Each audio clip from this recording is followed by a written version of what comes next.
cyberpunks and retro nerds, and welcome back to another episode of Neon Trash. And tonight we are going to watch the movie that spawned a billion crappy knockoffs, The Road Warrior, starring Mel Gibson. Yes, the first in the iconic franchise, Mad Max. And I've seen it 1,000 times, but I'm going to watch it 1,001 times. It's been a little while. You guys know this routine. Check out that motherfucking trailer. Peep that shit. And when we get back, you guys are going to know our opinions on The Road Warrior. In the future, cities will become deserts. Roads will become battlefields. And the hope of mankind will appear as a stranger.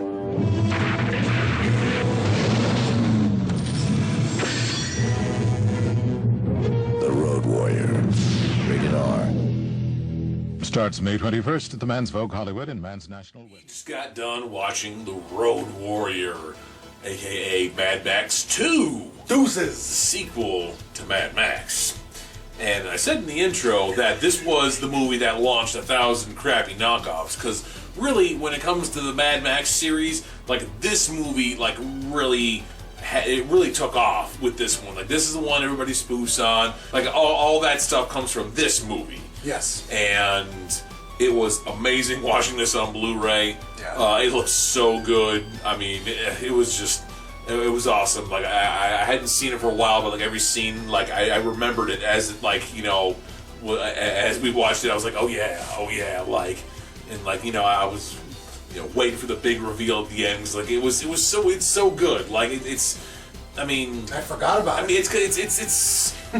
it's fairly simple, honestly. It's not like that, you know, crazy of a twist or anything, but like, you're just so engrossed by this story, like this crazy, you know, other world you're watching where like things are like so different from how they are now, you know, and it's just like, you know, your mind's just trying to process how things got to where they are, but like you don't even have time to do that, you know, you're already thrust into the middle of the chaos.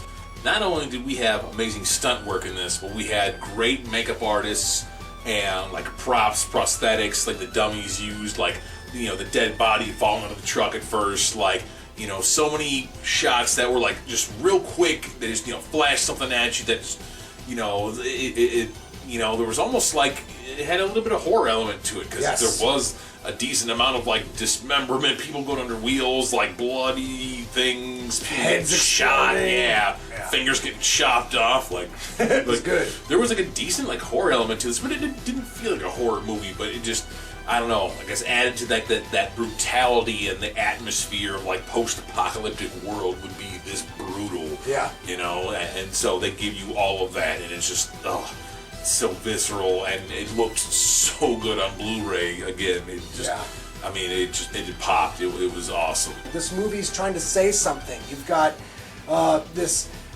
commentary about oil and the world that we're in and how it affects greed and the environment and all these little messages here or there. I mean, it definitely percolates the thoughts. It's not just a straightforward, boneheaded action movie. This is a thought-provoking and interesting world that you want to stay in, you know, with a lot of great actors, great characters, great soundtrack, and oh my god, it culminates. Like, the whole movie's interesting in like a weird alien world, but it all culminates into a great 20-minute car chase set piece. And maybe it's not as kinetic and hyper as movies are today, with like a lot of bad car movies like The Fast and the Furious or whatever. But I would much rather watch this because you've got so much more going on. Like, this could be our future, you guys. Like, quit fucking around already, you know? Right. So gotta love that kind of message, and the execution is just top notch. It's stellar, top to bottom, in my opinion. 10 stars. Amen. Well put.